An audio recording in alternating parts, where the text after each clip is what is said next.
Mother toast Faisal, shooter. I'm telling you. দেখতেছস না? দেখলি তো কি হইল? তুই মাইরা ফেলাইছস হাদিরে, কিন্তু আজকে হাদি কোথায়? আজকে হাদির জন্য কোটি কোটি মানুষ কেঁদেছে, লাখো মানুষ জানাজায় অংশগ্রহণ করেছে। আজকে হাদির পরিবার, হাদির স্ত্রী, হাদির বোন, হাদির ভাই, হাদির মা, হাদির সন্তান আজকে কোন জায়গায় গেছে? আর তুই গুলি করে তাকে মেরে ফেলছস, মনে করছস যে সবকিছু শেষ হয়ে যাবে। না, আজকে দেখ তোর ফ্যামিলি কোথায়। তোর এই বৃদ্ধ মাকে তুই জেলের ভাত খাওয়াইতেছস, তোর বাপ, তোর বোন।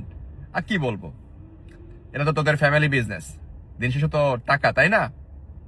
ক্ষমতা। লাভ হইছে? হয় নাই। এটাই একজন অপরাধী এবং একজন সৎ লোকের পার্থক্য। আরো খারাপ আছে তোর সামনে। Don't forget to like,